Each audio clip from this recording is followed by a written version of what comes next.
I'm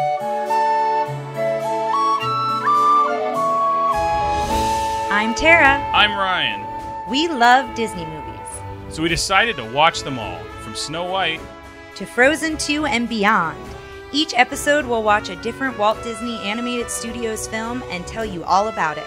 Did we like it? Does it hold up? Who's our favorite hero? Or villain. We'll give you history and fun facts about each movie. And sometimes we'll invite our friends to watch along with us. So put on your tiara or your evil crown and join us on our adventure. This is Tara and Ryan's Princess Diaries. Hello, listeners. Okay. So I am trying hard to contain my excitement because we are talking about Sleeping Beauty today. Maleficent. But more featuring importantly, Sleeping Beauty. We are talking about Maleficent. Sleeping Beauty only has 19 minutes in this film, like overall of talking dialogue. So she's really not the focus in my mind. We're gonna get to that when we get to the female agency on this one. However, I'm coming in hot, listeners. Yeah, we're gonna talk about that when we get to female agency, because I think there's some problems with that in this movie. But at the same time, the story doesn't really lend to it, so I don't necessarily believe it's the movie's fault. Okay, so I guess we'll dive right in. We're both pretty excited about this one, not only in the research we found, but for me, this is my favorite villain. It's in our intro, so you all know that Maleficent is who I root for. So this is not only your favorite villain, this is your favorite Disney movie, correct? Yes, but or it's one my of them. favorite Disney movie because it has my favorite villain in it. So I'll be really interested, even though I watched it a ton as a kid, and I've watched it since I was an adult, but it's still been years since I've watched it. So I am going to be curious looking at it through a different lens now that we're doing this podcast. I don't think my love for Maleficent... Oh, I really hope you can hear that thunder. Yes, they can. Yes. So we are filming on a dark and stormy day, which we thought we thought maybe we should hold off and try to get the sound, but then we realized for Maleficent this is all too apropos. So I don't think my love for Maleficent will change. I think that is a constant. I am curious if my favorite movie, like if this will continue to be my favorite movie as we go through all of the Disney classics, right? I think it will because I love her so much, but that's why it's my favorite movie is because of Maleficent. Yes. But see, that's interesting to me because my favorite movie is Robin Hood. My favorite villain is Gaston. Yeah, I understand that. I think for me, I just have such a strong connection and love for this character. The other thing in my study for this, like you've picked an excellent favorite movie because not only is Maleficent very strong in this, but this is, I've posted a lot of the making ofs and some of them are 15 minutes long, some of them are 30. This is a 45-minute one because the animators and this you've chosen a piece of art, and we'll go into why it's a piece of art. For a lot of reasons. This is one of the last for a long time Disney movies that like that had, we talked about in Snow White and Pinocchio, those backgrounds that had such deep detail, and they and brought it. Well, Bambi was a different style, but yes, also like that. I think is a movie that you can take a frame of, and it's a piece of art. And this feels very similar to that. And there's a couple reasons for that we'll go into real quick. Yeah. But let's read for those of you who don't know. Yeah, so we're trying. I feel like we're really trying to contain everything and get on track. Like if we just went the way we want to, we'd just be screaming Maleficent over and over again. Yeah. So it's 1959. And the synopsis, and I should say we are trying to stick with the IMDb synopsis, if anybody's curious. In the beginning, we kind of went back and forth, but now we're kind of sticking with that one. After being snubbed by the royal family, a malevolent fairy places a curse on a princess which only a prince can break, along with the help of 3 good fairies. Did you ever think that Maleficent was a fairy? Yeah. I never thought. I always thought she was a witch. That's the lore of the original story, I believe. Yes, well, they go into that, I think, in the Maleficent movies, and when they did that, I was like, oh, I guess she is a fairy. Because she's when I think fairy, but I also believe. have a hard time remembering that the fairies are fairies because they're life size. I think of fairy, I think of pixie, I think of Tinkerbell. Got it. And they shrink down to that size. But anyway, that was just something I never really thought of her as a dark fairy. I thought of her as a witch. So we might as well talk about the original story. I've got some facts on that. And so the original story, it has different translations in different languages. So in French, it's Sleeping Beauty. I am obviously not going to say it in the original language because I will butcher it. Listeners, the amount of time that goes into Tara like looking up pronunciations of certain words is pretty funny before we start recording. Little Briar Rose is the translation for the German version, and then in English it's also been translated as The Sleeping Beauty in the Woods. And so there's a couple different versions that they cite as like the earliest known version, and so supposedly the like original version was said to be written somewhere between 1330 and 1344, but it was first published in 1634, and then the version that Brothers Grimm pulled from. So the version that Brothers Grimm pulled from, and that I believe the ballet is based off of as well, is a version that was adapted and published in 1697. So that's the most common version that is pulled from and borrowed from, and that was Charles Perrault. And that's what the Brothers Grimm, they collected and printed that version. They turned it into part of their series of stories. And then I don't know if you want me to go into the ballet here or if you want me to wait. Okay, because I also have information on the ballet. Now, something to say, the music in this, I'll jump in because I got some music have some facts. Of that as well. Is based off Peter Tchaikovsky's the ballet. Sleeping Beauty ballet, which we saw. Is that the one we saw? We just saw a modern take on it? We saw a modern take on it. But it was using the same music. Yes, using the same music. That was so interesting to me because that was the one where they had the Maleficent character who her name, that character's name in the Caraboss. It's Caraboss. Mm-hmm. But she came out and did her thing, and then later it's like her son, in our version, her son was coming back, and those were the same performers. Do you remember that? Mm-hmm. That afterwards I went like, where's the Maleficent? Is she going to come take a bow? No, it was the same dude. And I was so impressed that he could come out with such a fierce feminine energy, not only just acting, but dancing. That's got to be so hard to do both of those things. Mm-hmm. It was our version was like vampires were. Like, our version was, we'll have to look up which version it was. And we have a listener, president of the fan club, Stephanie. Yes, Steph, if you're out there, let us know. On the Facebook page, we saw it with her at the Kennedy Center, so she will probably have a better memory than we will. Yeah. So I just remember to try to share that version because I really liked the interpretation of it. Well, it was also the first ballet I'd ever seen, and I came out being like, I really enjoyed a ballet. Yeah. Like, it was a very interesting moment for me. And to go into the music, and it'll cycle back to the ballet, much of the musical score, of Sleeping Beauty, the Disney film, is based on Tchaikovsky's ballet, as we mentioned, and it was adapted by George Burns. And if that name sounds familiar, it is because he has written Yo-Ho, A Pirate's Life, for me, for the ride, Pirates Caribbean. He also wrote the music for Robin Hood, Aristocats, Jungle Book, Sword in the Stone, 101 Dalmatians. He co-wrote the Ballad of Davy Crockett. Like, he becomes pretty central with Disney with a lot of musical scores. So isn't that the same name as the comedian with the cigar, like the old George Burns? Yeah. You're like, if George Burns sounds familiar, I was like, you're kidding. Oh, like, I don't believe it's the same. Yeah, no, there's no way. Guy. But yeah, so I found that interesting. And also to note, I always try to say what it was nominated for. It was nominated for Best Musical Score of a musical picture in 1960, but Porgy and Bess won. Mm-hmm. So going back to the ballet itself, the ballet was 3 acts, and it was first performed in 1890, and it was based on Perrault's story and the Brothers Grimm version. And the premiere was in St. Petersburg, January 15th, 1890. And I believe Sleeping Beauty came out in 1959 in January as well. And not the same date. I think it was 28th or something like that. And that's interesting to think of like timelines because in the making of I Saw Walt comes out and goes, Mr. Tchaikovsky wrote us this soundtrack only 75 years ago. And I was like, that is only 75. Yeah. Like, it's weird to think of how close it is to them. So the other thing I found interesting about this is Tchaikovsky passed away in 1893, so 3 years after it came out. But by 1903, it was the second most popular ballet. The first was The Pharaoh's Daughter. So unfortunately, Tchaikovsky passed before he could see this become a huge success. Mm-hmm. So I just found that very interesting as well. So those were just a couple of the little facts I had about the ballet that I wanted to be sure to share. And I know we usually share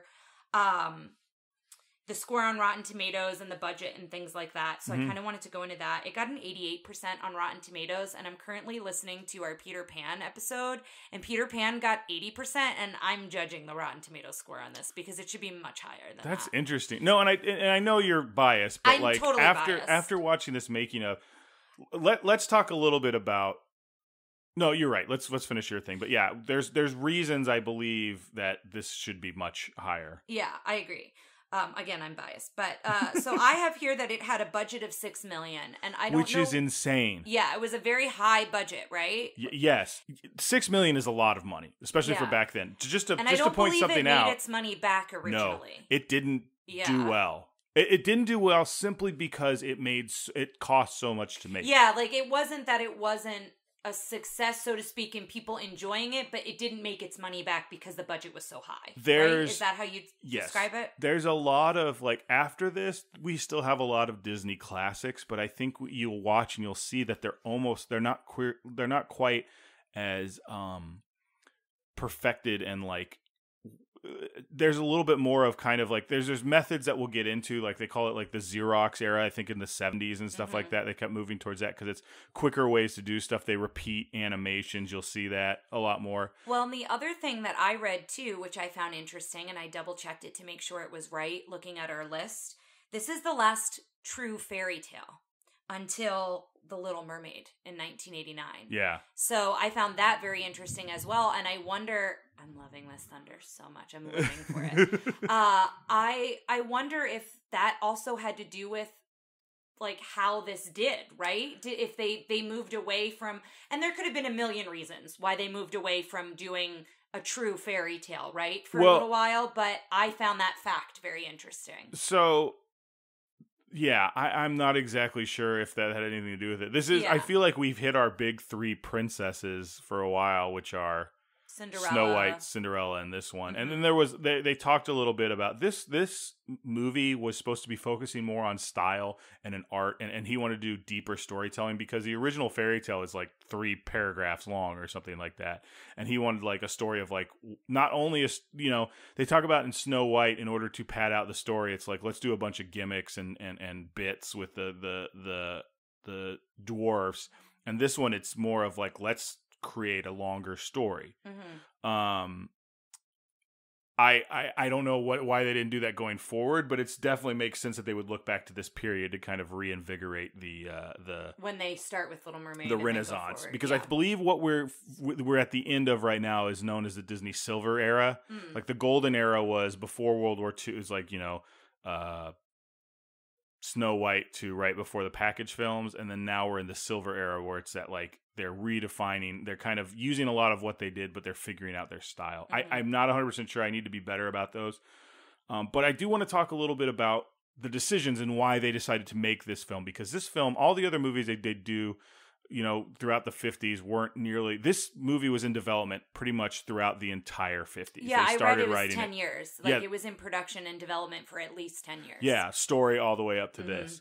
One of the things, this to bring back our old friend Mary Blair, which this was an interesting story because they're like, Walt started looking at Mary Blair's picture she did for Alice in Wonderland, Peter Pan, and going like, we've got this great style, and then we just make it our own style afterwards. Why don't we try and have like a very clear singular vision when it comes to style? And I'm listening to this in the making of, I'm like, oh my God, did Mary Blair do like, was she in charge? And he goes, it basically sounded like in order to, thank Mary Blair for her work, they gave the entire design of the film over to a dude. Cool. A dude named, but I know she was still very. She was gone at this point. Yeah, and in general, she had a huge influence. But Eyvind Earle was the guy they gave to, Eyvind, and he was in charge of kind of the Gothic look, which they talk a lot about, be this medieval Gothic modern. Because he looked back to a lot of historical paintings, medieval paintings, those kind of things, and you see those very long, kind of elongated looks. If you look at this picture, especially considering everything else, even the characters are all very elongated and stuff like that, and look different to the other Disney movies we've seen. Yes, and they base Aurora, that elongated, that animation being like flowy and that kind of, I don't want to say stick figure, but she is very slim. Well, it's a lot they more describe vertical it- lines than they usually have. Yes, and she was based off of here it is, long, thin, willowy shape. I wanted to get the description right from what I read. She was based on Audrey Hepburn, which I found interesting. So they also, he looked at, there was a book he in particular that had a lot of influence on this film. It was called The Book of Hours, and it was an old, medieval combination prayer book and calendar with paintings. It was one of the principal reference books for this. And I'm curious, was it art, like, was it French artists? Was because the film I believe is it was supposed French. to take, the film is supposed to take place in France, similar to Cinderella. The story, But had a it's- huge French yes. influence when it was written. So I was curious if I know it was more based on a genre of it's not of because they paintings, or no, because you said medieval. it's a mishmash because they did a lot of stuff from Persian art because they liked the way they did that. But another thing they really put a lot in here was the 50s modernist style. So that's why at the end of the day, it almost looks like graphic design, because that's a big thing that was going on. The very sharp, angular things, and they all mesh together. Mm-hmm. So it was kind of very unique in that way. But this is one of the first times where the head stylist was in charge of the look of the picture, and he was going to the animators who normally were like, well, this is how he's going to look, and were kind of, the golden boys. He said, no, you need them to look this way. They need them to look this way. And apparently they kind of underplay it in the documentary, I think, because they're trying to hold back on it. But they're like, the animators rebelled and went to Walt, and Walt for once went, no, I'm not backing you on this. You need to follow his style. Like, and he wanted this. Remind me his first name again. It's Earl is his last name. I have it here, but I don't know how to Eyvind, say it. but it's Eyvind. So Eyvind Earl, I had that note too, that he was responsible for the entire look and feel of the movie, which is so crazy to think about, that it was one person guiding it, but it made it such a strong vision, I think, and such a clear. Yes. And I it's interesting because there was a lot of animators who came in and said, well, we kind of got our way on certain things, but it was mostly with the characters. Like you'll notice the fairies all are still kind of that round Disney style to kind of make them likable and that sort of thing. And I think they got some of their way there, but he was, I don't want to say tyrannical, but he had a very clear vision, and it was the first time they'd done it at the studio. So it rubbed some people the wrong way. Yeah. The other thing that he was responsible for doing that I read that I found interesting is we're always following the opening credits, and that was a real book. So when you open the Sleeping Beauty storybook, it was real. He made that book. So Ivan did? Yeah. Wow. That's what I read. He made it, and supposedly it was restored in 2008 and is sometimes displayed at events, but I've looked up pictures of it. You can buy it on Etsy. Like, people have recreated it for like $150 or whatever. You can get like a version of it. Is this you putting out on the podcast what you want for a gift sometime? I mean, I don't know. Maybe I'll make my own version. I don't know. But I just thought it was a cool thing that, like, it was there was a physical copy of the book. It wasn't animated. It may be animated in the opening credits. I don't remember, so I don't want to get that wrong. But there is a real version of the storybook that we see in the film, and he supposedly created it. So I found that interesting. Something I want to hop in real quick. We talked about this earlier, but the top three movies of that year are Ben-Hur, The Shaggy Dog, another Disney movie, and Operation Petticoat. Now, one thing I wanted to point out is we talked about how this movie cost $6 million to make. Shaggy Dog and Operation Petticoat, the second and third highest grossing of that year, made $9 million. So like $6 million is most of that budget to the second and third highest movie of that year. So that's a lot of money. And also to point out, Ben-Hur was a ridiculous hit. It made $36 million, which I think was pretty unheard of at that time. It's not, with the information I have, which, as we want to let you know, we're just doing the best with what we got. We're not sure how accurate it is. I haven't seen anything over like 11 million or 13 million. So this is huge. Yeah, no, that is really interesting. I've got just some facts about some of the voices and some of just the different things in the movie. Is that okay to go into those? Let's do that. I've got a ton of other facts, but I think it would be good to just let's talk about them as they come up. But let's hear yours right now. So the running gag that everybody remembers of the dress going from pink to blue, the birthday cake goes from pink to blue, and it's Flora and Merryweather who are fighting. It's the red fairy and the blue fairy fighting back and forth about it. Supposedly that originated from the filmmakers because they were unable to decide on the color of her dress. So they put it into there. So I found that kind of funny. Another fact that I liked that I read in the Italian version, her name is Talia. In the ballet, it's Aurora. In the German version, it's Briar Rose. And so they use Aurora and Briar Rose in the Disney version. It has been so long since I've seen this. I think it's going to be like some of the other movies we've seen where I'm like, I know I'm familiar with it, but you're going to be like, don't remember this? You don't remember this? The opening scene, you know her name's Aurora because it is a fanfare. Hail to the Princess Aurora. We got her singing, guys. What I'm saying is I don't in my head remember. all last night, and I haven't listened to it. It's in my brain. I don't remember her going as Briar Rose. I think that's when she's in the woods. I believe, yeah. And so the other thing I had here, so our girl, Eleanor Audley, I don't know if I'm saying her last name right, even though she's my girl. She played Lady Tremaine's voice. She does Maleficent.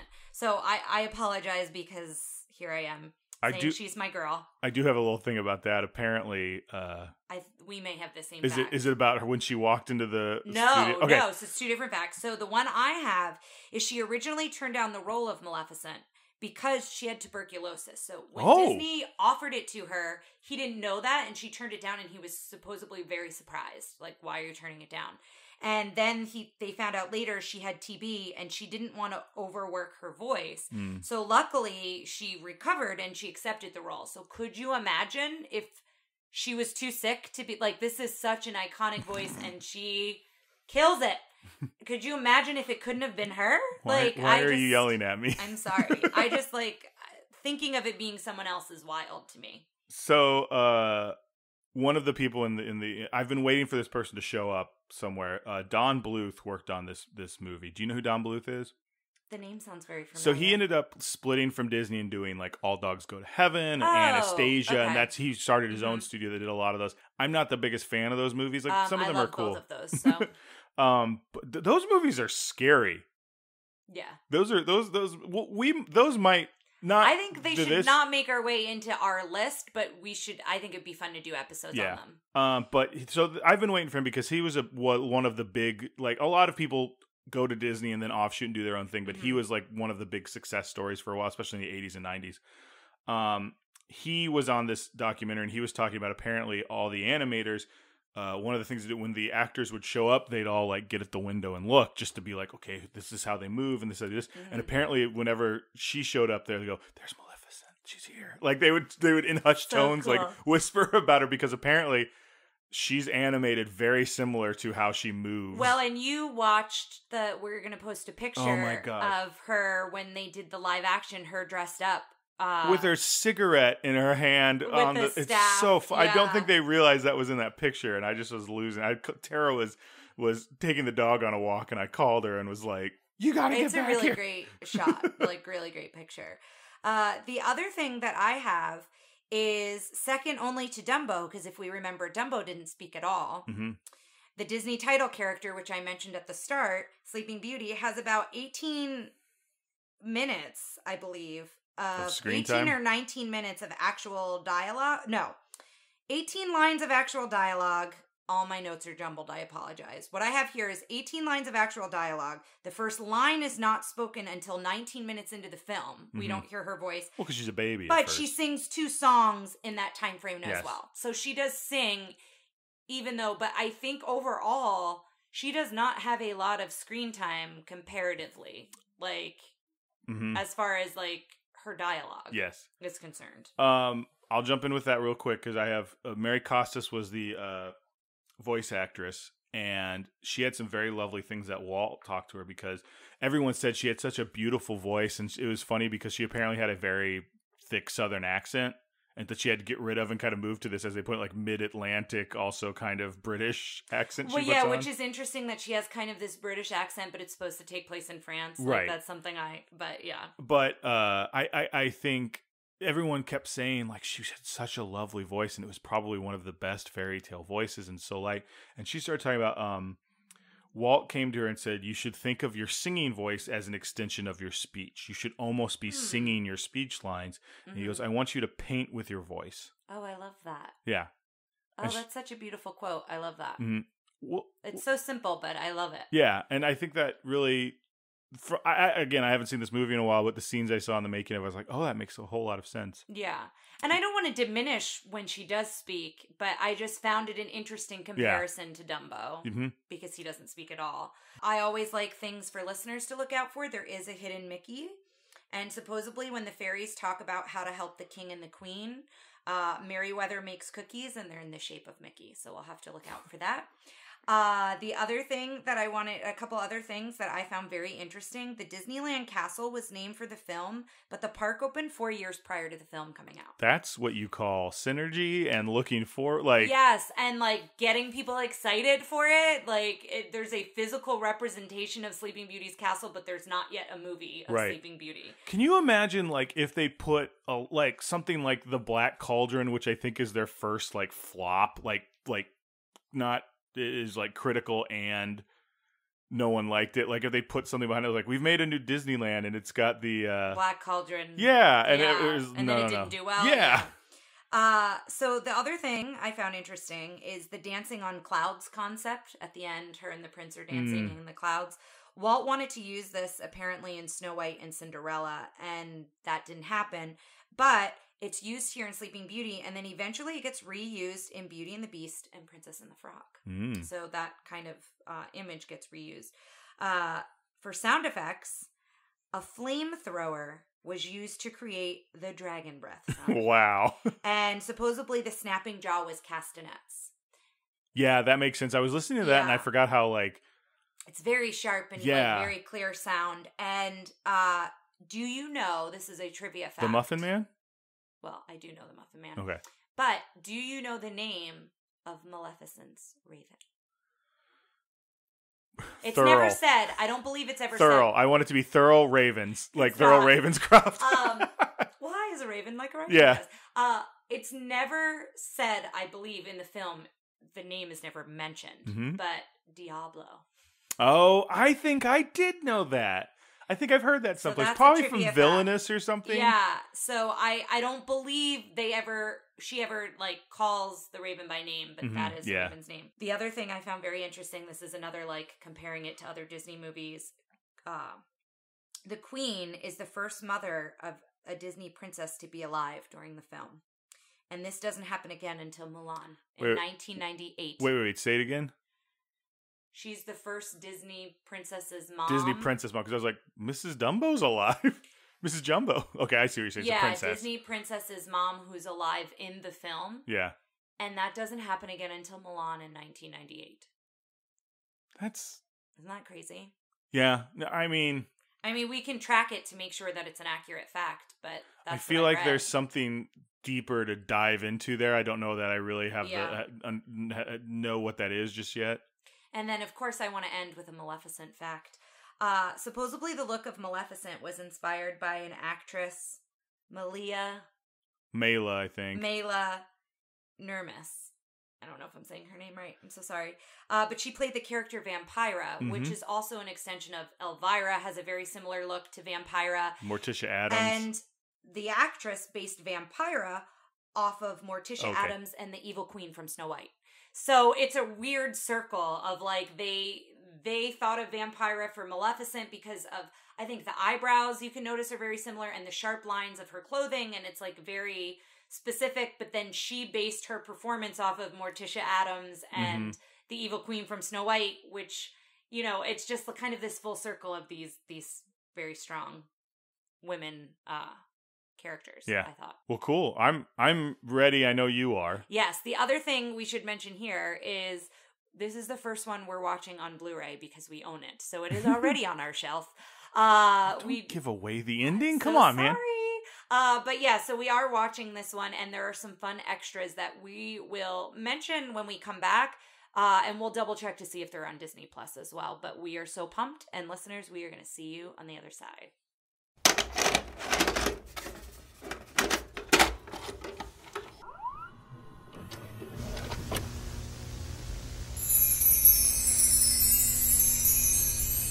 Listeners, I know I came in hot. Nothing's changed. She spent the last 20 minutes of this film like yelling at me as if she was like, "This is good. This is," and I'm like, no one is arguing with you. Who are you having? It's a solid movie, even if you're not a super fan of Maleficent. If you're a fangirl, fanboy, super fan. Well, I feel like you're going to spend a lot of time going off on all that stuff. So let's hit the ground running. All right, here we go, guys. Opening credits. Here we are. So we open on the credits, and again, we've got, the animation and everything is so interesting with a lot of these opening credit sequences, and Once Upon a Dream is playing. And I think we noticed that with Lady and the Tramp Lady and the Tramp. I think they did Bella Notte for yes, Lady and the Tramp. Did. But this is where they've started doing actual songs from it instead of having like overture songs that are songs new songs that are less familiar. Yeah. And then you see the Bejeweled storybook, which was the storybook I was referring to that you can find on Etsy and different places if you want to purchase your own. Although I might make my own. I think that could be a fun project in quarantine. But anyway, we're told the story of Aurora's birth through storybook pages. So through the pages of the book, we're told that the king and queen have waited a very long time to have a child, that I guess it's been difficult for them, and then they finally have a child, and so we are the day of her birth and a celebration. So that's kind of where we start, and on that joyful day is kind of what the pages say. And so we start seeing that lots of people are coming, high and low class. Is that what the terms they used? I think it wasn't class. It wasn't class. Something else. It was like stature. It wasn't that. It was a one.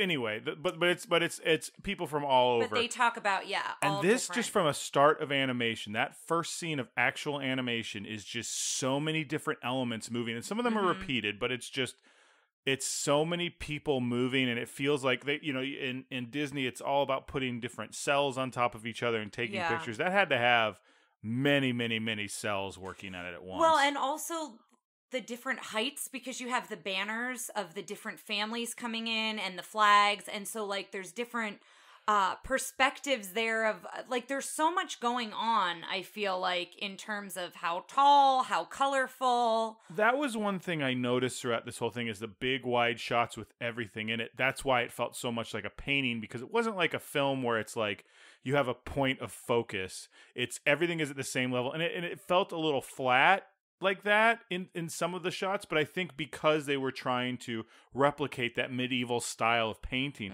and they did it so well, because I feel like beautiful things fly by you done. So fast that you could stare in the upper left corner of this whole film, and you will see a whole different film than anybody else, and you'll see you won't be bored. It won't just be like things going by. And now we are watching the Diamond Edition, the Blu-ray version, but guys, we're really rich, and that's why we can afford things like the Diamond. Apparently, yeah. I didn't know it was called that until I'm looking at the title screen as we're talking.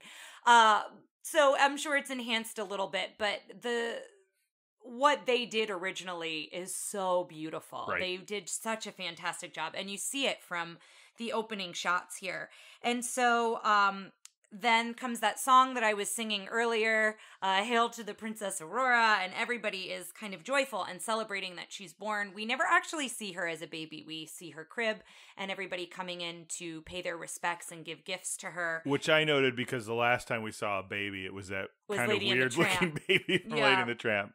So they announce, welcome a lifelong friend, and it's King Hubert with son Philip, and Philip has brought a gift to what will become his bride, but Philip doesn't know it. So it's the friends, King Stefan and King Hubert, have made this decision and this pact, and when Philip looks at Aurora, he gives the ugliest, little boy, gross face. They introduced it really funny, because it is like, little did he know he would be looking at the woman who would one day be his wife, and then it cuts to me just like, like he smelled like if something. He had stuck his tongue out, but he didn't. But it's like that kind of a face, and it was gross. So funny. It was great. And then they introduced the three good fairies. So we see Flora, who is red and bossy. Fauna, who we find out is kind of the balance. She tries to be silver lining and keep the peace. I told you about this, but Frank Thomas, who's one of the animators, worked on him, and her personality was kind of based off of a woman he knew, for like a secretary or something from Colorado. Fauna. Yes. And the story he tells in the making of, which we found out is actually available on Disney Plus and the extras for Sleeping Beauty. It's called Picture Perfect, which I think is a picture perfect title for this because Yeah. it is like watching a bunch of paintings. He talks about she would do stuff like, you go, hey, so can you get me on the phone with so and so? Oh, they're not here, but that reminds me, I got a letter from my daughter, and let me read it to you. She was just very like aloof, and he's like, she was a nice lady, but she wasn't all there, and that's who he based Fauna off of. Yeah, and I think she's very sweet, but she's not always gentle.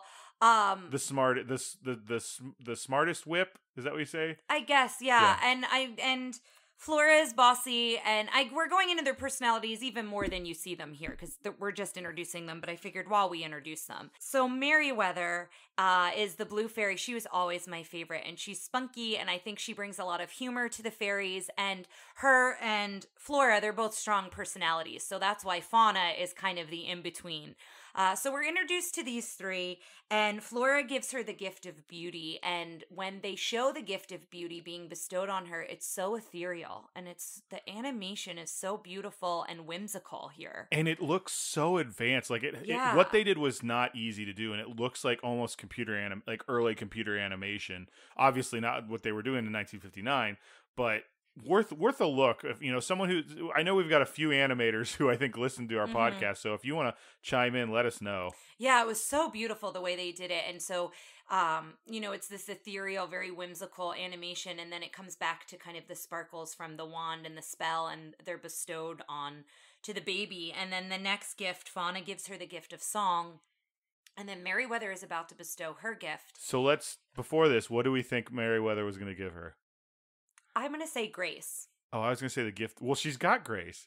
I was going to say the gift of baking. She's got beauty and song right now. I like the gift of baking. like give her a skill. Yeah, but I think I'm looking at it as she's been giving beauty, she's been giving song, so I'm going to fit it in with she's grace. She's got beauty. Isn't that a song? Like she's got beauty, she's got grace? Maybe. Yeah, I don't know. But listeners, we'd love to know what you think, Merryweather. What gift did Merryweather? Send us an email. I know it's the dinosaurs send emails these days, but send us an email and let us know what gift you think Merryweather was going to give Sleeping Beauty or Aurora. Because at this point, that is when the Mistress of Evil, the one, the only, the magnificent Maleficent enters, and she is everything. I think she's fine. Oh, please. So she's interrupted. Merryweather is interrupted, and she comes in, and literally my notes are, yes, the theme and entrance, so good, and good is like in all caps, exclamation marks. Her musical theme is so simple, but so brilliant, and it's eerie and it's haunting, and you immediately hear it and you know it's Maleficent. If you've seen this movie before, you know she's coming. And that's actually Tchaikovsky's music, or at least some of it, because I remember when we saw the ballet, I heard it and I'm like, oh, that's Maleficent's theme. But there's a couple things I really like about it. Number one, it's easy to look at Maleficent and draw the comparisons to Lady Tremaine, because they both kind of have Lady Tremaine's hair went up like that. Also, she has a big ring like Lady Tremaine has, and her nails are bright red. Like, I love everything about Maleficent. But also that's the way her theme feels a lot like that scene with Lady Tremaine where she's like, the clothes, wash them. Like the theme goes, bum, bum. And like it draws you in, and then it scares you. Yeah, like it's very cool. It's so brilliant, and well, I'm gonna spoil it right now. It's going to be my pick for the best musical theme. Like, I know there's like Once Upon a Dream is very nice, but like this is my favorite theme. Yeah. Every time it comes on, I was like, shh, because guys, Tara talked through this whole thing like, I tried oh my god, to, here she is. Oh wow, this is the best. Guys, I'm like, I tried not to, but it is so hard. So she comes in, and very similar to Lady Tremaine, she carries herself. She's got this poise about her, and she's petting the raven, and she just like very calmly, right? She doesn't like get loud here yet, but she's like, listen well, all of you. That's like her first line, I believe. Did we talk in the beginning? This is the problem with us sharing so many of our notes before we started. I can't remember what we said on the podcast. We haven't, but Mark Davis was the we've not talked about this on the podcast. So yet. He's the animator on this, and he talked a lot about it. It was interesting because we watched I'll try and find this on YouTube and put it up. We couldn't find it on Disney Plus, but it's just a general behind the scenes where they talk about and it Disney was on villains. The Blu-ray edition. It's on the Blu-ray. If you're rich like us, you can buy the Blu-ray. It's called The Art of Evil, Generations of Villains. Yes. Sorry to cut you off. And Mark Davis, he worked on it, but this was his first villain. He'd worked on Flower and then some of the main... Cinderella and Alice. And then he worked on Maleficent, and this was his first villain. And he went on after this to do Cruella de Vil, and he said he liked Cruella de Vil so much better because he's like, I understand. He was like, Maleficent's great and evil, but she just is very subtle. Like, there's a lot of subtlety in this whole film where it's like, with the Prince of Princess and Maleficent, where it's like you're reading a lot into the character, and which is, I think, easier to do as an actor than it is to animate. That's hard to portray. Well, and he said, like, Maleficent doesn't really talk to anyone, whereas Cruella de Vil is interacting with... Maleficent does talk to other people, but Cruella she's mostly talking to the audience. Yeah, and Cruella is interacting with lots of other characters in the film. Crazy, and he's like, oh, she was much more interesting to animate than Maleficent. Maleficent's design and style are... and she's a wonderful character, but I think if you're making her, it's probably not nearly as interesting as a character who's bombastic.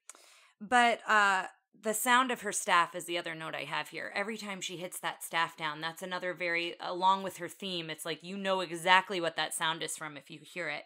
And so this is when she, she finds out that she wasn't invited on purpose. Merryweather, is like, well, you weren't invited. Merryweather's like getting angry thing where like if she was a bird, her feathers. She wiggles her shoulders and then she wiggles her butt. It's like, ooh, like she just can't keep her anger in. This whole thing. And so she's like, well, I will give a gift to the princess as well. And so when the sun sets on her 16th birthday, she'll prick her finger on a spinning wheel, and she'll die. And so that is her gift. And she then disappears after that, and it's this big thing. And so the fairies are like, well, Merryweather, you still have your gift to give, so you can change kind of the course of what Maleficent has just given to the child. And so Merryweather changes, instead of her dying, she will sleep until her true love's kiss. And so even though that was the case, King Stefan is still so nervous, and rightfully so. He does not want this to happen to his daughter, so he has a decree that they're going to burn all the spinning wheels. And both Ryan and I were like, what happens to like the livelihood of people who were making clothes in this kingdom? Well, and like all these spinning wheels are gone. I made the point, and again, this movie's pretty solid, so like I don't know that it should be remade. And when they did, they took a completely different lens to it. It's very different. It's Maleficent. But I would love to see a version where, if you guys remember the 1989 Batman, after they realize they can't wear deodorant or put on like makeup or anything because the Joker has poisoned all of the beauty products, they cut to like the news anchors. Yeah, the next news anchor scene is everybody like they look like they're not wearing makeup. Yeah. So I wanted to see the rest of this movie as like they become the Raggedy Kingdom. Yeah, like everybody's got tattered clothes and nothing's made right. And we deal with that later where we're jumping ahead and they're making Aurora's dress and they're like, oh, we've never made a dress before. And I'm like, who's made your clothes for the last 16 years? Yeah, when you've lived with her. Yeah. So that was just a funny thought that we had. But the fairies are having tea and cookies. This is where we see the hidden Mickey. And I will say this is the first hidden Mickey that's been clear. That, that we've read about and we're able to like see without stopping and rewinding and that sort of a thing. And it is the cookie that Merryweather eats. And so they're trying to figure out how to protect the princess. They're like, even though King Stefan burned all the spindles, that's not going to matter. And Maleficent always finds a way. And so, they get really small, and that animation of them going from big to small, you had something about that, didn't you? So, well, just, the actual animation of them changing. When they spin the wand and this apparently, we talked a lot about this in Fantasia, about the effects department, how much work they put in a lot of Fantasia stuff. In fact, they show in the documentary the scene of them having the boiling lava that they ended up putting in for the dinosaur scene. Mm-hmm. In this one, like, the effects team also got a lot to do with a lot of the like magic and just the twinkles on the wands and things. But anytime they got small, if you look, there's so much sparkles there. Like that was a big animation move, was how they did that. But this is an interesting thing. Oh, another thing I want to talk about is the wands. The wands had a very similar look to, I mean, I guess there's not a lot of ways you could draw wands. Yeah. But I felt like the fairy godmother wands. Mm-hmm. And since that episode, you've been moving around everything in your study. So Tara is a music therapist, so she has a lot of musical items, and one was a baton. And I picked that up, and I immediately went, "Oh, this is the magic wand." It looks exactly the same. It's just the handle is well, different. also the way they do it has the exact same feel because there's that weight at the end and then nothing. So I think that may have been what they used for it. But anyway, just want to throw that out there. Yeah. So no, it's a good comparison for sure and a good visual. So they get small and they go into like this very like ornate, I don't exactly know what it is, but it's like jeweled and maybe it's part of a tea set or something. It almost looks like that makeup box or something similar to what you have where you have that mirror that opens and there's stuff for jewelry, but it's like much thicker. Yeah. So whatever it is, they go into that because she says even walls have ears, and they're very paranoid that Maleficent is going to hear them even talking about what they should do. So they're talking about how to protect the princess, and Flora says, I sometimes mix Flora and Fauna, so I'm trying to remember who's who when I'm talking. I remember because Flora makes a she makes a comment about turning Aurora into a flower, so that would be her thing. So the flower, and then Merryweather's like, oh, Maleficent would just come and ruin it with a frost. She ruins your flowers every year. And so I like that weird like glimpse into their history. Yeah, that like Maleficent is always ruining whatever you make beautiful. She's like coming around and ruining. And so Flora's finally like, well, here's the plan. We're going to have 3 peasant women raise the child. And they're like, oh, that's so Fauna. Yeah. Oh, that's so nice of them. Who's it going to be?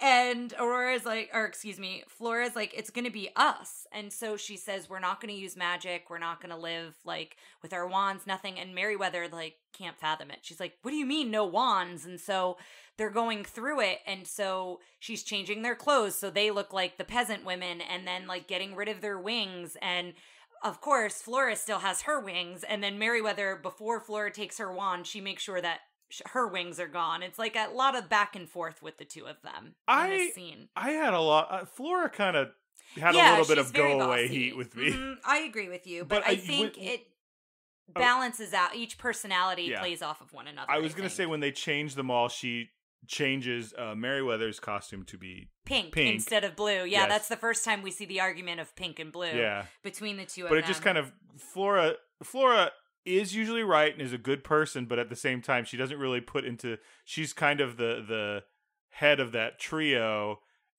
because I think Fauna's okay, sure, and then Merryweather just seems to be the one that doesn't like it. Yeah. So they take her away in the night. They take the baby away. They explain to the king and queen this is the only way. And then we cut to Maleficent. So it's the first time that we see Maleficent. And we see her castle in much more detail later. So I kind of want to wait to talk about it till later because it's way more detailed when we go back to it. But we see her and she's upset because she's talking to her goons because she knows that Aurora is about to turn 16 and they haven't been able to find her. So she's like, you've searched everywhere. You've like, where have you looked? Have you looked here? And she's saying all these things. And finally, one of the goons says, we searched all the cradles. Well, it's looking for a baby. Yeah. And her laugh here is so wild because she's got like this like wild, maddening laughter about they were looking for a baby, and then she gets so intense and she turns to her pet, my pet, to the raven, to Diablo, and is like, you're my only hope, essentially. Like, you need to go find a girl who's about 16 who looks like this, like, and tell me if you found her because it's coming to where the spell. The goon in question who speaks is the same voice. I don't know who the actor is, but the voice of the chief from Peter Pan. Yes. Doing because I love that chief's voice, and it's a very similar. Yeah, it's the same voice. Yeah. But there's less. It's not as problematic. So. Yes. Yeah. So then we cut to deep in the forest to the woodcutter's cottage, and they're trying to decide, the 3 fairies, they're trying to decide what to give Aurora for her birthday. And so they want to make her a dress, and they're looking at the book, and, that's where the argument of it should be pink, it should be blue starts to come into play with Flora and Merryweather. And Fauna's always wanted to bake a cake. And so then that's when also Ryan and I are like, who's been cooking and cleaning and baking? Because they've put their wands away. They haven't used their wands for 16 years. And so it's very interesting because even though Aurora could maybe do those things now, she couldn't do those things when she was a bitty baby. So it's very curious. But basically, they're trying to be secretive, and Aurora is onto them. She hears them like whispering, and they're like, go out and pick berries. She's like, I did that yesterday. And they're like, that's fine, go get more. And so then they go back to going back and forth, and Merryweather's like, we're so close to her 16th birthday. Let's just use magic. Like, Fauna's never baked before. You've never made a dress. Like, why are we trying to do this? It's not going to come out well. And Flora, rightfully so, is very protective, and, spoiler, we get to it, but that's kind of what lets their secret out, is them using their magic a little later on. So they try it without magic first. And when they're doing the dress, Flora has that really, mean comment to Merryweather when Merryweather... This looks awful. Yes, because it's on you, dear. That's because it's on you, dear. Yeah, Merryweather says the dress doesn't look right, and it was just, a very bitey, sharp comment. And then they start thinking about how they have to let go of Aurora. So they start getting sad, and you realize, they've raised her, and they are very close with her. And so they're all having all of these emotions, and, and so then it cuts to Aurora at this point, and her barefoot Aurora in the forest. Barefoot the entire time, never wearing shoes. She's lucky that something more prominent happened in her life, so she'd be known as Sleeping Beauty as opposed to the calloused foot princess or whatever. Yeah. And so her singing voice is absolutely beautiful, and it's so striking. Look up the actress's name. Yeah, it's such a striking voice, and from moment one, you're kind of mesmerized by the vocals of this character. And so she's singing to the bluebird and the redbird, and eventually Mary Costas, yeah, fantastic voice. So she's singing to all the woodland creatures. So in this whole thing of her in the woods, it's very reminiscent of both Snow White and Cinderella, I think. I kept saying that, and I think you kept agreeing as well. She's interacting with the woodland creatures like Snow White, and then kind of like the mice, in Cinderella, with the way the creatures are helping her out and things like that we see. And so that's when we come upon Philip and Samson, the horse. And I forgot how funny Samson, the horse, is. We don't know for sure. I mean, it's obviously Philip, but I don't know that they say it's Philip. Yeah. Because there's a little bit of a plot thing there, but not much. So. Yeah. And so he hears her singing and just thinks maybe he imagined it, or maybe it was a creature in the forest that sounds like somebody singing. And he's got this banter with Samson about I'll give you lots of carrots when we get back to the castle or whatever. And it reminds me of Sven and the reindeer from Frozen. They've got a very similar kind of banter between the two of them. And then as the horse is trotting... Well, I wanted to jump in and say I'm interested to hear about, when I said this to you, Enchanted, because I think their prince is based a lot... Well, I mean... Their prince is a goof, but I think he has a thing with his horse. I think and there's also the squirrel. I'm interested to rewatch that whole opening animated scene of Enchanted, because I think there's a lot of Sleeping Beauty in there. Yeah, and so he's going back and forth, and as he's riding the horse, he winds up falling into the water and getting soaking wet, and then he looks at Samson and goes, "And no carrots," and it's just a funny little bit. But then you start hearing her sing I Wonder, and that's kind of the first song, because up to this point, she's just kind of humming a melody. And she's singing to the birds and the owl, and, she's walking through the trees, and that's when we were struck with how beautiful the perspective is here, and how detailed all the trees are, and you see the castle from afar, so she's kind of looking off at the castle, and then you see the different birds that come in are the same colors as the fairies. There's so much happening here that I really think you just have to watch it. I've tried to describe it here, but you can't do it justice. There's so much detail in the background, but all the characters have that vibrant kind of more primary colors to them that I think makes them pop more. Yes. It's just it's really breathtaking the way they do it. And so she's talking to the woodland creatures about how the fairies never, well, she doesn't refer to them as fairies, but they never want her to meet anyone. you know, she shouldn't talk to strangers. And she's like, but they don't know that I've met someone. I've met a prince, and he's tall and handsome and romantic, and we walk and talk together. So at first you as the viewer are like, oh, maybe she's met him before. And then she goes, and then I woke up and it was a dream. And that's reminiscent to Cinderella dreaming about falling in love and being in love. And so I think that Walt was like, we're going to do something very interesting with style. We're going to do something very interesting with story in some ways. So there's going to be a lot of the same beats we hit. You know, like the princess movies at this point are his 3 biggest movies. Yeah, and even though it's reminiscent, it still is its own thing, right? Like it's borrowing from those, but I think it's doing it in a different way enough. Yep. So the squirrel kind of orchestrates this whole next bit. And the squirrel notices that Philip's cape is hanging because he got soaked. So he's like hanging his clothes to dry. And the squirrel gets the rest of the animals involved. So the rabbit's getting his boots and the owl like takes his cape. And so they all like fly and like hop away with his stuff. And Philip's like kind of shouting at them as he's sitting like soaked in the water. Philip has kind of an interesting design because he almost, I mean, well, the cool thing with Maleficent and with Aurora is they have these dresses or robes that kind of, or cape drama that like flow and move around. And I think they did the, I just thought about it. They kind of do the same thing with Philip. Yeah, like his cape like has a good flow to it. Has really good movement to it.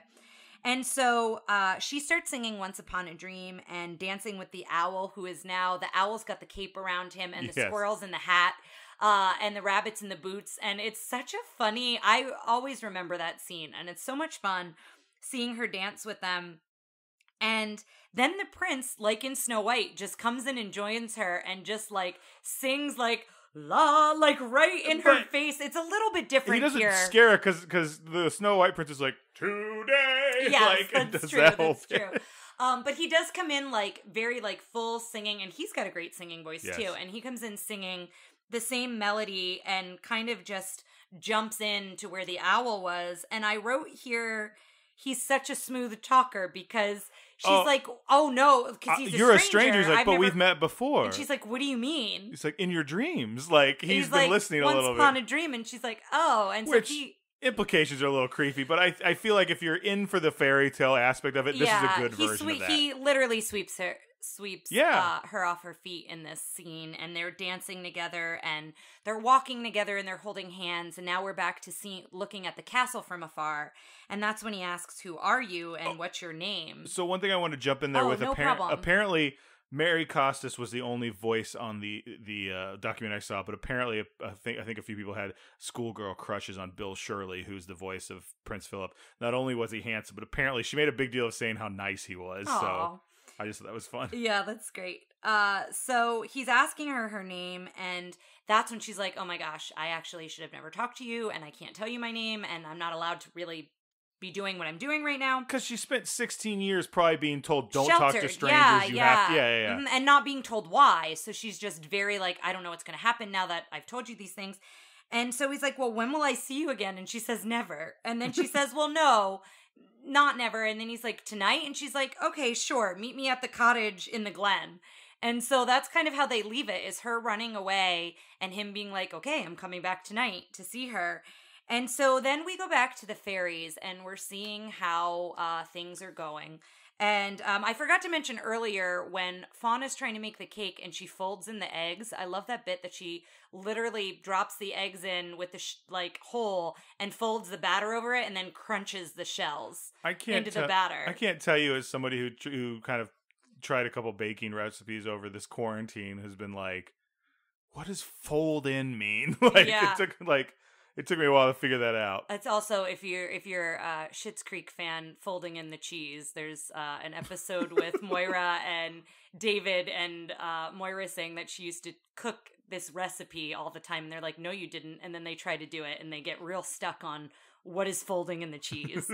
But anyway, so we see the cake propped up by the broom, and we've actually seen this recreated. We posted it on the Facebook page. We'll have to repost it. Like back when we started this, Facebook page, but we'll find it again and repost it. Of a cake that somebody did looking exactly like that with the broom propping it up. And the dress I wrote here is a hot mess. Like, it is just like, it's calling bad. it a dress is generous. Yeah. And so Merryweather's like, that's it. I'm getting the wands. Like, none of this looks good. The cake is melting. The candles are like sliding down the broom. And so, again, Flora being bossy, she's like, well, I'm going to make the dress. Merryweather gets excited to try to make the dress. And before Merryweather can say it, she's like, well, Fauna will make the cake. I'll make the dress and you can clean up, Merryweather. And so I love that Merryweather's like, come on, bucket, mop, broom. Like, they kind of have a sing-songy way as they're doing each thing. And then Fauna is trying to sing the ingredients to let them know the instructions.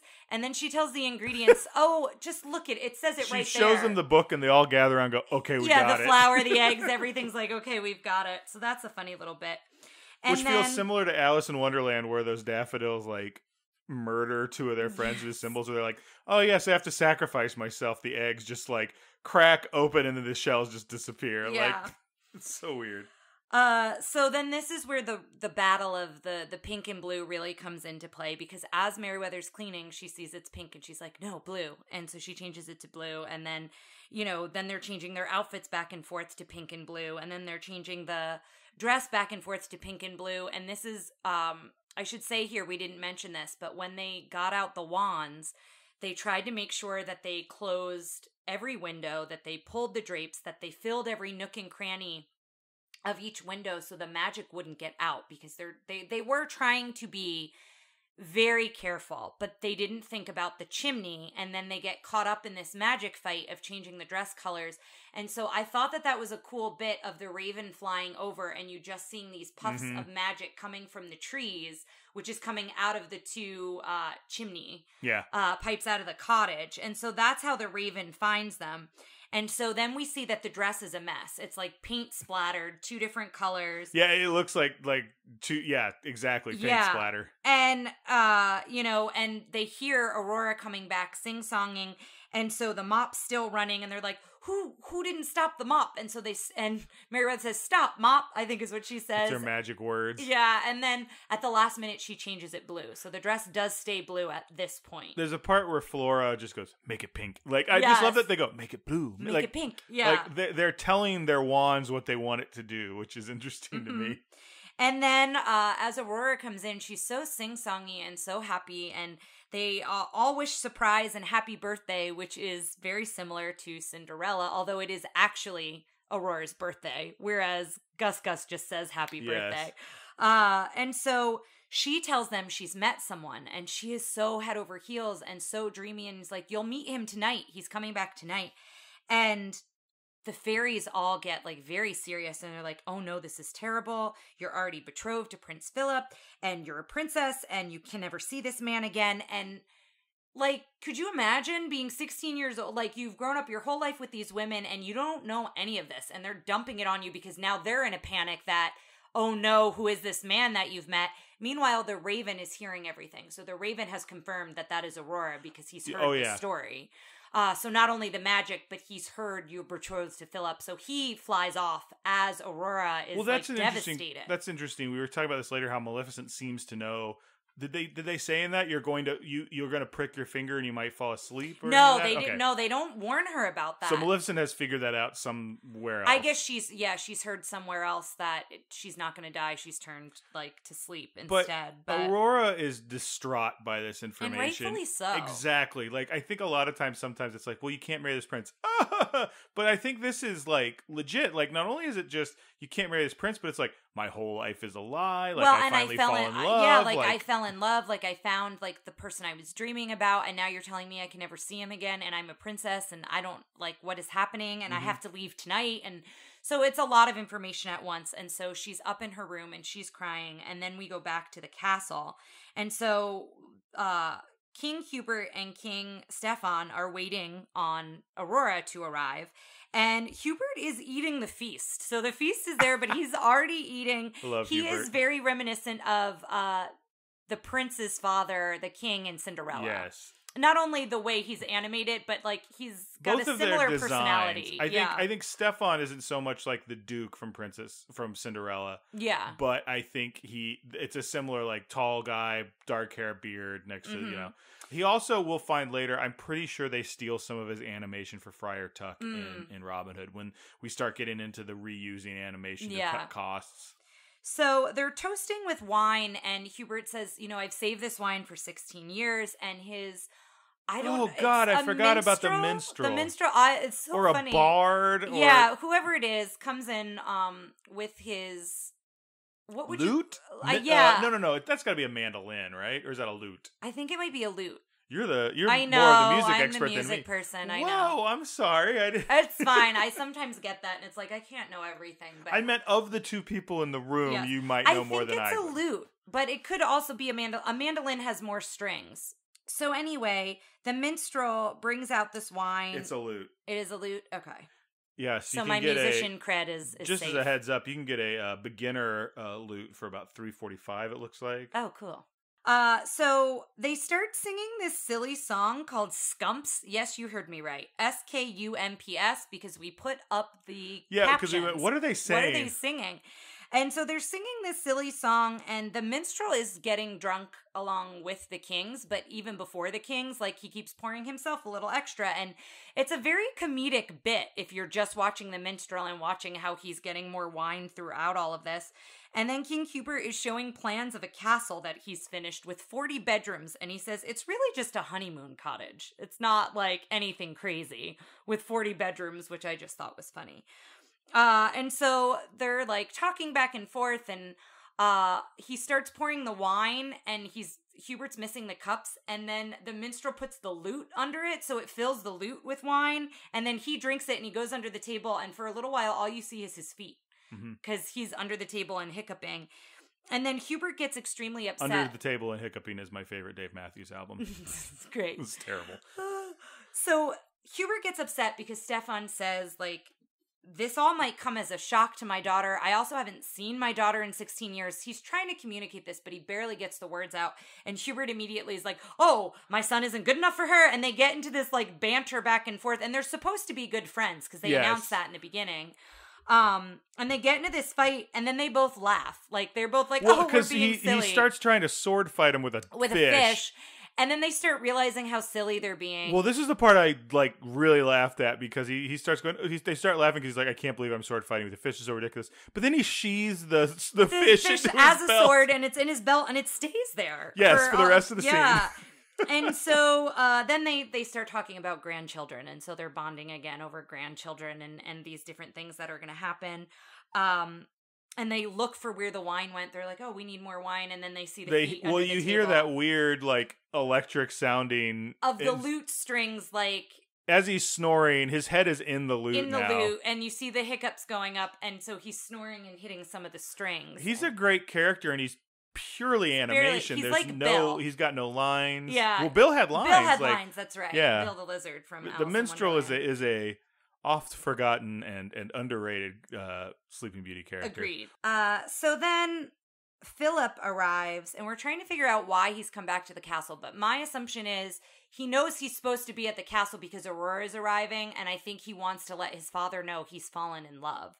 And so everyone is cheering for Philip. Like, there are like these boisterous cheers as he rides in on Samson, and he's singing, and he starts dancing and singing Once Upon a Dream with his dad. And I love that he picks his dad up and starts like sing-songy dancing with him. And he's like, I met a girl, I'm going to marry her.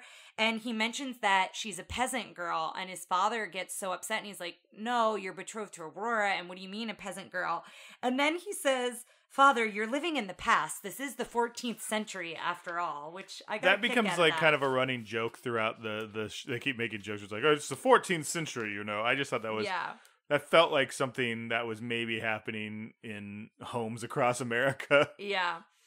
And so then we go back to the woods, and it's so dreary and sad because they're escorting Aurora to the castle, and they have her in this hooded cape, like this cloak, so she's not seen. And they're sneaking her back, and they're trying to be really careful, and they bring her back into her room, into the castle. And the last gift that the fairies bestow upon her is the crown. And so they give her her crown, and she's so sad. And so they say, we're going to leave her for a few minutes. And the fairies are really sad. Like, they didn't want this to be how this happened. They were expecting it to be a celebration of her 16th birthday. Things have not gone as they saw either. And so then this is when we see Maleficent's silhouette in the fireplace, and we're gonna have to post an image of it. It's not her silhouette. It's like a faded version of her. She's so in the shadows. Yeah. Like a little green ball appears and it disappears, and it's her, and she's like, And then it goes back to that green ball. And it's almost like the green ball from the staff. Yes. Yeah. And then it like hypnotizes. And the way Aurora is lit here, and lit and colored, yeah. Yes, and she's in this trance, and it's so haunting. And I was saying to Ryan, we know what Aurora sounds like, what she looks like. Like, they did a very good job of having us get to know her, even though she didn't have much dialogue, right? And we know her very well. So seeing her like this is so kind of disturbing. It's very haunting to see her in this trance and just looking like she's not a personality anymore. Yes. And so the fireplace opens to a door, and the green light is leading her basically through the door and up these steps. And so do they hear the theme of Maleficent? I don't know. They just go, listen, Maleficent. And I'm like, the only noise that's going is her music. So I would love it if in this world, like, there's legitimately a song plays as she's in a room. Yeah. So then they see her go through the doorway, and it closes, and it's just bricks again. And at first they try to get through the bricks without using magic. And I love that bit because they haven't used it for so long. And then I forget, it might have been Flora who's like, oh, here, we need to just do this. And pulls out the wands. And so now, and their voices echoing throughout the castle, calling to Rose. Is so distraught and not haunting, but it's like, it really helps with that feeling of like, what is the word I'm looking for? This feeling of lost, like they're lost, like she's lost, they're lost, they're not gonna make it. Like it, they're like, Maleficent is gonna win, like the prophecy is gonna come true. And I wrote here, the theme is so good. Like, you're hearing Maleficent's theme, you're seeing her in this trance, you're hearing the echoes of the voices of the fairies trying to find her and trying to get to her.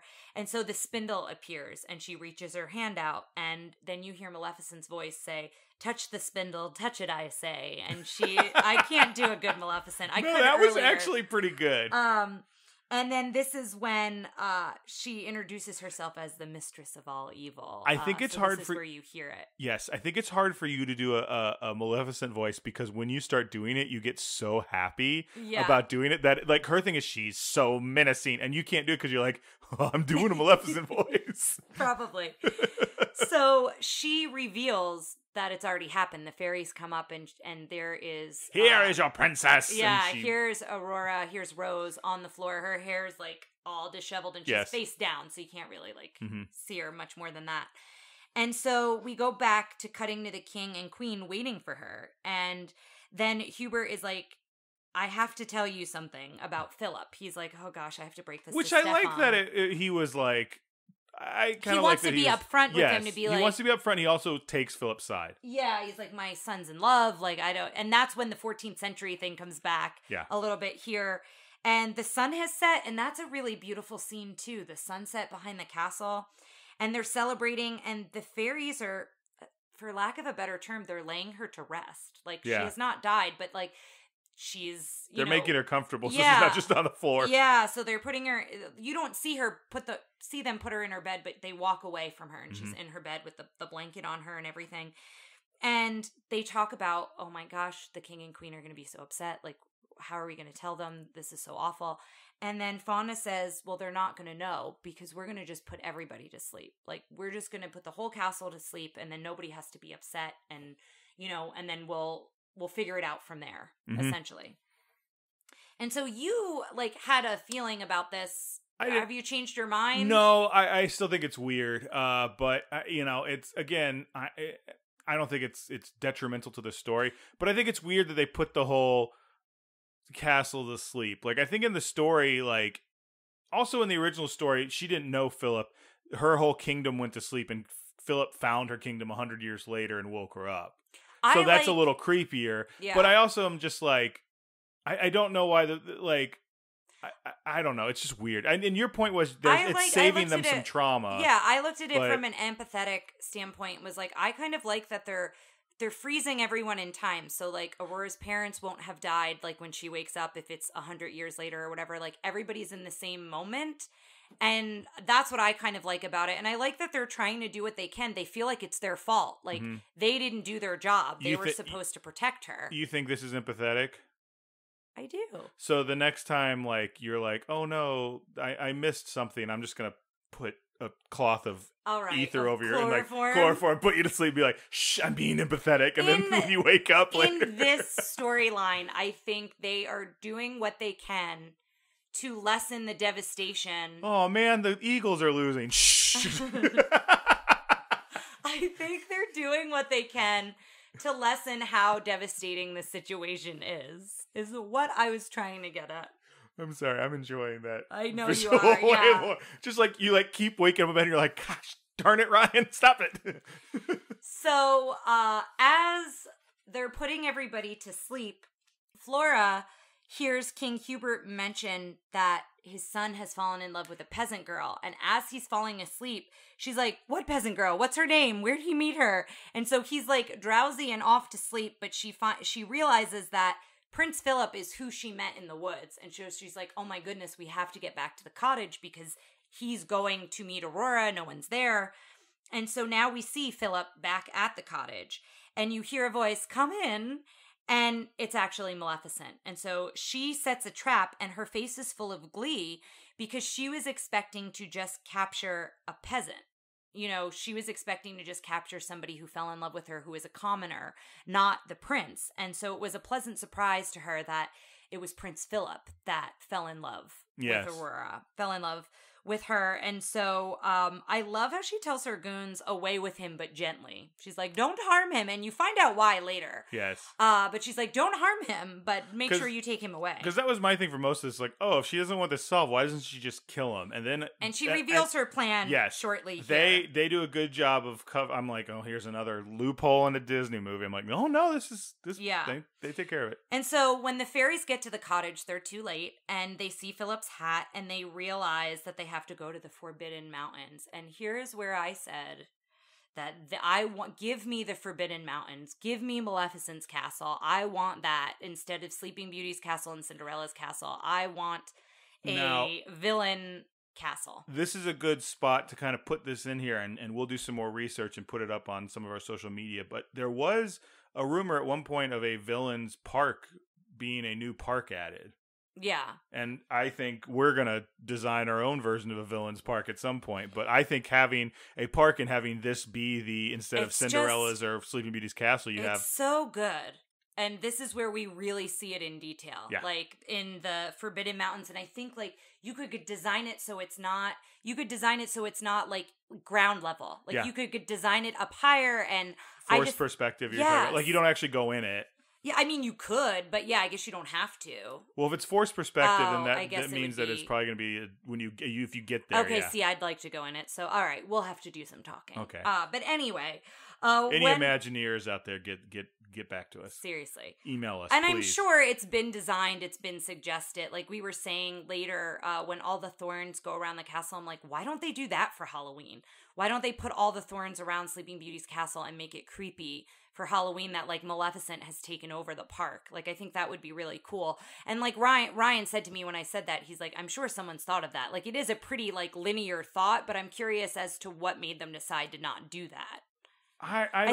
Do you think it's too scary? I don't know. I mean, it's probably easier with what they do now with not so scary Halloween, where it's just like cobwebs or whatever. Like, yeah, but I would live for that. I don't know why. I think Disney in general kind of they've got a good villain line, but I think they don't do. I mean, maybe it's because we both love villains. Like I think they do more than they used to do with it. Yes, but I don't know. Again, if they're not going to have a whole park dedicated, I don't understand why they don't have a whole land. I don't understand why they don't have a whole, especially as popular as scary, not so scary Halloween is. Just have a land that's just villain land. Mm-hmm. Like why not? Yeah, and they all gather together. Yeah. But this is where we see her castle in so much detail. So you see like the hands that are holding the chains of like the drawbridge. And there's so many scary gargoyles because the fairies have now made it to the Forbidden Mountain. So we're kind of seeing it through their perspective as they're like flying through the castle. And this is when you see all the goons dancing around the fire and they're celebrating and their shadows. It's very reminiscent of Night on Bald Mountain, we pointed out. Yeah, and a little bit reminiscent of Scar's Lair. I think more Night on Bald Mountain, but it's got a little bit of both in the coloring with the green and the dark colors. But the shadows do look so cool around the fire. But you mentioned a fact that might ruin it for people when they watch it. I don't think so, but the villains are the goons are moving. Their circle is moving in one direction, and the shadow is moving in a different direction, and it bothered me. That's like Fantasia when I told you guys that the colors of the rainbow were reversed, and then Chris couldn't unsee it.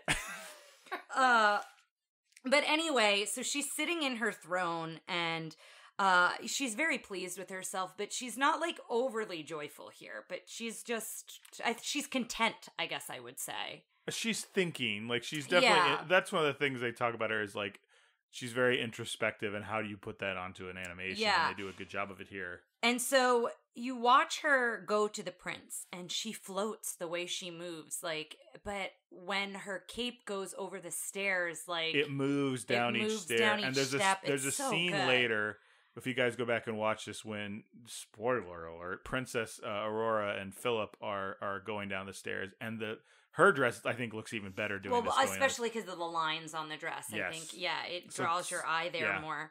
But yeah, so she goes down to Philip and she tells Philip Aurora's story and about how she's in this trance and she's sleeping. And she says, I'm going to basically keep you until you're too old. And then I'm going to let you go and kiss her.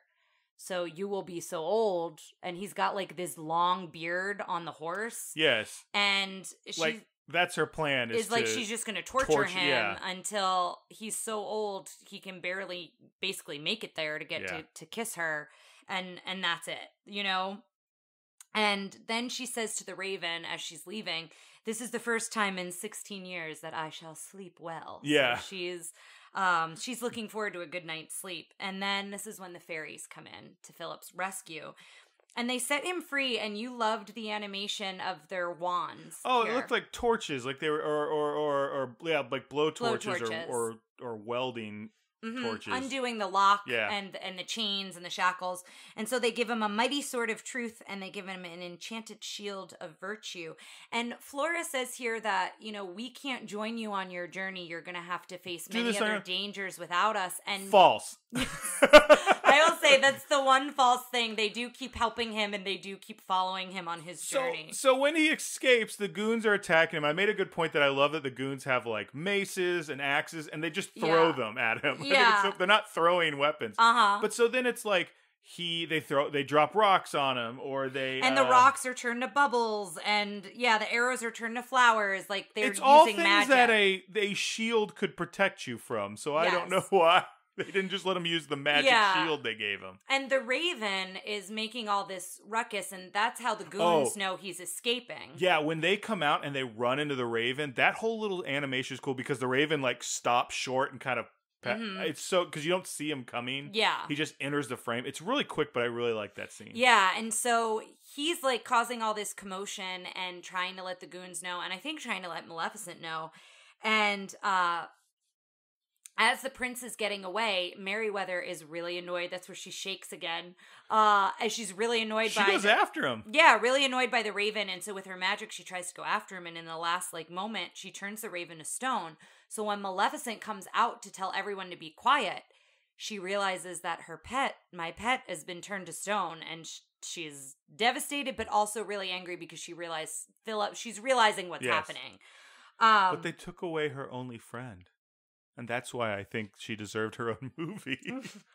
So her on the top of the tower with that cape, it was my note. Like, again, her cape drama here and just like her whole outfit drama here was so good. Yes. Well, she's throwing lightning at Philip. Like, she's throwing it, and then the next shot it's a very good connection and direction So it feels like with the wideness of the screen as you're watching it like go across the screen. Yeah, and then this is when she does the spell that she puts the Forest of Thorns and the Fog of Doom. Did you write down the whole little poem there? Because you were talking about how much you liked. It was a very good little poem. All of them. Anytime there's a spell from Maleficent or the Good Fairies, I love the way they rhyme and I love how they're written. Each one of them I think are really interesting. Mm-hmm. And so it is Forest of Thorns and Fog of Doom, but I don't remember the whole line. And so he makes it through all the thorns because he has the shield and the sword. I think that is just him. I don't know that the fairies helped him with the shield and sword, but they're not there with him in that moment. And then she says, well, you're going to deal with me now. And all the powers of... Oh, well, Tara, now we have to cut that out. It's in the movie. I don't know what to tell you. We have a higher pedigree than this Maleficent movie. says that, and then she turns into the dragon, and like Ryan said, it's a boss fight. I wrote an epic fight. It is a very intense fight with her as the dragon and him. The shield falls, and then Flora says the spell, but we think all three of them do the spell with her, and they put an additional spell on the sword to basically make it more powerful. They've got a little poem there too. Yes, which is another good one. And so he throws it into basically her gut, I guess, her stomach of the... I thought it was her chest. I think it was supposed to be her heart. Yeah, I guess. It's in a weird spot on her, but he throws it into her and... she screams. Like you hear her scream. Yeah, and she falls off a cliff, so it's another villain. We are tracking that. So another villain that falls Disney off a villains' cliff. kryptonites is high points. Places. And so she falls into her green flames, and then you look down and all the flames have cleared, and it could be her cape. It could just be what's left of her. It's just this it's not a shadow, but a form. It looks like a smudge. I felt bad. Yeah, but with the sword in it, and then the Yes. sword kind of turns dark at that point. And then Philip goes to the princess, and so he sees everybody asleep as he's going through very quickly, and he kisses her. Now, I remember this shot of her opening her eyes because I feel like it's like the magic of Disney. Anytime they do like a commercial that's like, take home the magic of Disney with you when we re-release Peter Pan on video, and then they'll do like a montage of a couple of them before they do whatever they're doing, and just her eyes open. But I don't remember her doing the slow smile of hello Pete, hello Philip. Because I think when she last went to sleep, she was in a very I different understand state. it, but I just don't remember that second part of it. I remember the eyes kind of fluttering away. Yeah, I really like that scene that you kind of see her smile when she realizes it's Philip. It's what I do every morning when my wife wakes me. Oh, how sweet. Everyone starts to wake at this point, and King Stefan blames his sleepiness on the wine. He goes, so sorry, Hubert, the wine. And he's like, you were trying to say something? And then this is where Hubert mentions the 14th century again. And then they see Philip coming down the stairs with Aurora, and this is where we see her dress. Yes. With her dress coming down the stairs, and the dress is blue here still. And, she greets her mother and father, and she hugs them, and she's so happy, and then she kisses Hubert on the cheek, and he is so confused. Yeah, he's like, does this, but what? He's like, I thought you were in love with somebody. He doesn't even get the words out. He's stuttering through the whole thing, and then he's just kind of he's happy, I'm happy, and then everyone starts swaying, because the song comes in, Once Upon a Dream, and they're dancing. And then they're dancing on, oh, no, I'm sorry, I almost skipped the important part. With Fauna? Yes. Yes. Where Fauna is crying and she just says she loves happy endings. Well, and then Flora goes and realizes it's blue and goes pink. And then they float up to the clouds dancing, and the dress continues to change until the storybook closes on the story, and it closes on pink, but I thought it was going to close on blue, and I got so excited. Even when it's a still in the page, it's still changing colors. Yeah. Now, you were talking about, you had a toy when you were a kid that was Princess it was Aurora. a Barbie. It was Aurora, and it was a reversible dress, so you could change her from pink to blue, and I usually always had her in blue. So that's why I was really pumped when I thought it was going to end in blue, but it ends in pink. You ready for the questions? Yeah, I am ready. How was the princess? So, I thought she was pretty good. Yeah, I thought reading about her, I thought, oh, maybe she isn't going to have that much agency, but I think she did. I think she wasn't a strong female character, but at the same time, I think her so much was kept from her that it was how could she be more than she was? I think the story, the plot points kept her from having agency specifically. Yeah. But I think she reacted to them in a way that was how you should react to it. It wasn't just like, Yes. oh, okay, I'm going to be a princess now. Mm-hmm. It was, no, this is... And she stinks. She had her guard up when she first met the prince. She didn't just Mm-hmm. like doe-eyed follow him, but then like he was a very smooth talker. But yeah. but I think in the pantheon of like women characters, she's all right. But I think if we're looking at the last three, like the big three princesses we've dealt with so far, I would rank her second. I would do Cinderella, her, Aurora, and then Snow White. Mm-hmm. And that's fine. It's the story, you know. We were talking about like, you know, I think in Janelica's episode we talked about in Peter Pan, you know, I just said there's like a better touchstone for people who don't know Janelica. But she said she had a friend who doesn't let them watch these old movies. And I think I understand having that conversation, but I think because the prince saves the day. Yeah. And I have a lot of thoughts about that with Little Mermaid, and we'll get there in a bit. But this is also a 1959 film.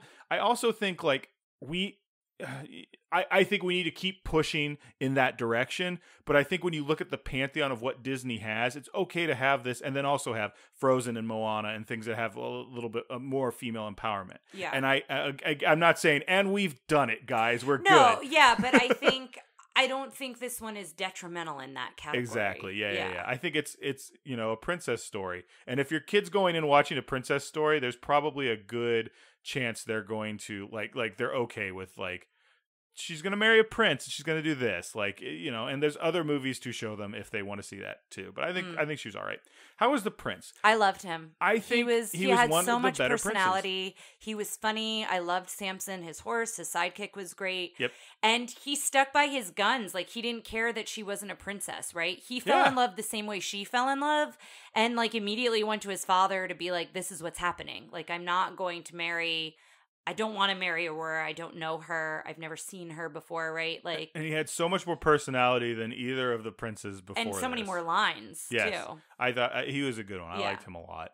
How are the sidekicks? The fairies are delightful. So good. Merryweather's my favorite. Do you have a favorite fairy? I think I think I like Fauna, but I think I like it because it's like picking Flora or Merryweather feels like picking a side, and Fauna is like that's just true. kind of. Merryweather was my favorite as a child, so she continued to be. I'm my team favorite. Merryweather in that matchup, 100%, because I think Flora has been on top for too long.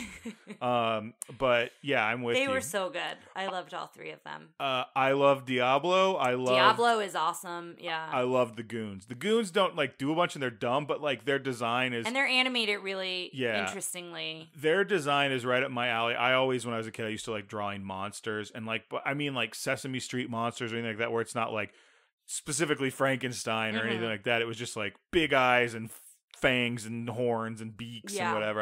I thought those guys did it, and I'm curious like where they come from, like why do they follow Maleficent, other than they just went, oh, these are evil, like literally if their race is minion, it wouldn't surprise me. Understand? And who knows, they could be under a spell, right? She could have commanded them to be.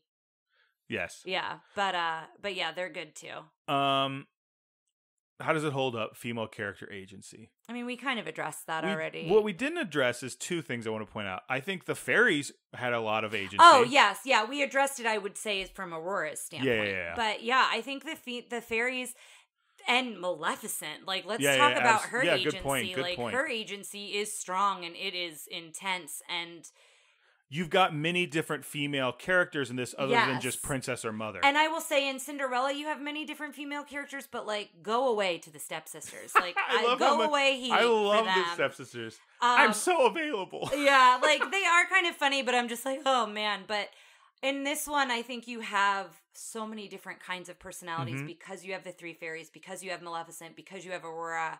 And even the queen doesn't really have much of anything. That was what I was going to say. The queen and they has never refer to her name in the movie. They refer to King Stefan's name, but they never say her name. That's what I was going to say, because you said this is the first Disney princess movie where the mother isn't dead. Yeah. And to me, it's like she was, because she had no really point. There. Like oh, thank God we kept her in the movie, because no. Yeah, I'm with you on that. She was fine. I'm happy she was there. Yeah, but I'm with you. She didn't give enough to the story Like, we get insight into King Stefan and his relationship with Hubert, but we never see the other queen, and we never, Ethnic representation, it's a European fairy tale, so it's all white people. Yeah. But that's whatever. Guns and firearms. No guns. No guns. Some weapons. Not a big and deal, I don't think. No smoking or anything. Well, there was drinking. And I think that would be... Drinking, yeah. That would be the... So, to me, I don't think... Like, I don't know. I don't have a problem with kids seeing that, so it wouldn't be a big deal for me. But there is a scene where the crux of the joke is one guy is getting very, very drunk. And I found it very, very funny, but I do think if your perspective's different, or if you... Well, this goes to our point of, like, do you want to just let a kid watch it? And that's got to be your decision, but that scene is definitely in there. Yeah. So now, guys, we are going to do, as we've done these last few episodes, it's time to discuss... The Mistress of Evil. The Mistress of all evil. The one and only. Maleficent. All right, as we've discussed in our previous villains episode, this method of deduction is, or this method of categorizing for the villains is flawless and 100% scientific. So let's go ahead and start with frightening. 5. She's terrifying. Here's the thing. 1. I'm going to give her a 5 too. I don't want to bully you into your numbers. I feel very strongly and committed in where I'm at with her, but I'm also trying not to be contrarian to your views because I know where you're. If you like put the let me just think of what your ranking would be. But I think when you hear her theme, I think when you hear her staff, I think there are a lot of things besides how she looks and how she acts that adds to her frightening level. I think she's a 5 frightening, but I think she's not as frightening. I think when you look at her versus the Coachman frightening, the Coachman is like a 5 frightening, but he's also got go away heat because it's a bad frightening. Yes. This is a good frightening. You're like, yes. Yeah, agreed. So I think that's why we have all the different views, which all the different categories. The next one is funny. She is a little funny. I'm gonna give her a 3 on funny. I gave her a 2. Because I did laugh at some of her lines, and she's also like coy. She's got like, a dark humor to her a little bit. Like, ooh, you didn't invite me. Oh no. Like she's kind of like that. So I gave her a 2 for that. So I think that's good. Fierce. I think we're both in agreement with it. 5. Absolutely. She's amazing. She's got huge cape drama. She's got great for days. She's got cape drama for days. She just, sorry to cut you off, but I mean, we've talked about it, but she just, everything about her, I think, for that category. Effective. So I'm going to give her a 4 for effective because she completes her part with the spell. Like, she does put her to sleep. Mm-hmm. She does find her, she does put her to sleep, and she does capture Philip. So her plan, she's not a 5 because she doesn't finish her plan, but I think she's very close to finishing her plan. So that's interesting because I gave her a 5. Now, I think if we rated her on a scale out of 10, I'd give her a 9. So where's your 5 come from? It would be a 4.5 normally, and then I'm going to round up. I see. But because I honest to God think she wanted to, I think she succeeded in doing everything she set out to. There were obstacles put in her way, and she adjusted. And I think at the end of the day, giving her a 5. You know what? I'll give her a 5. This will all even out. It's fine. No, I'll give her a 5 because I agree with you. I was looking at it more of did she accomplish her task, but I really like your point of she pivoted. Her curse still went through, but then she almost made it worse by getting Philip. Like I think she's very accomplished. I think short of Teddy Toddy, who actually murders the hero, we're not going to see another 5 for a while. But. Yeah, but I think I like the idea of her pivoting, right? I like the idea of, when obstacles were thrown in her way, that wasn't the end. She still kept going. She is what I would refer to as a soft 5 as opposed to a hard 5. Do you know what I'm saying? Yeah. Design. 5. It's the same. It's a beautiful design. It looks so good. It's iconic. Yeah, and we were watching, Carl Davis? Is that his name? No. Mark Davis. Originally, instead of where it was purple, it was red. And that still looked great. Also looked really cool. So seeing some of the original drawings of that was really cool. All right, last 2 I think are easy. Go away heat. A 1. Yeah, absolutely. I want her more. And yes factor? 5. I'm going to put a 4 for her. I'm going to put a 4 for her just because I'm not. I love her a lot. But I think I said I wouldn't bully you. I'm sorry. Yeah. I'm a 5+++. So real quick, guys, we're gonna 3 pluses. Yeah. So real quick, we're gonna go off. Let me get these numbers, and we'll have a ranking for you in just 1 second. Okay. All right, folks. I have to be honest, I was a little surprised by this, but we now have a tie for first place between the Evil Queen and Maleficent. And Ryan was a little bit hesitant to tell me. He was a little worried. But I am actually totally fine with that ranking because in my mind, you can't have Maleficent without the Evil Queen. I think the Evil Queen set a pretty somewhat strong precedent for a villain. I think she goes above and beyond the Evil Queen because we get to see a lot more of her. And I just think her depth of personality, there's a lot more to her, I think, than the Evil Queen. But she's number one in my heart, and that's all that really matters. And we want to make sure we do this last question, and I think it's a no-brainer, but this one we're gonna throw in the vault, right? No, it is already on our shelf. We own it, and it will continue to stay on the top of our shelf. Well, guys, sure. I hope you enjoyed this episode, a quarter of how much Tara enjoyed watching Sleeping Beauty. We will be back next week, I believe, with 101 Dalmatians. Which, another one of my another favorite great villains. villain. We are just hitting a stride here in these last couple, so. Thank you so much for listening. Send us an email, please, and until then, we'll see you next time. All right, take care. Thanks for listening to Tara and Ryan's Princess Diaries. If you want to tell us your favorite Disney villain and why it's Gaston, send us an email at trprincessdiaries@gmail.com. Or you can send a tweet about how great Maleficent is to @TRPDiaries. Check out our Facebook group by searching for Tara and Ryan's Princess Diaries. Tara and Ryan's Princess Diaries are available on iTunes, Stitcher, Spotify, Overcast, and many more. Wherever you hear us, please be our knight in shining armor and give us a 5-star review. Thanks again, and until next time, remember to always live happily ever after.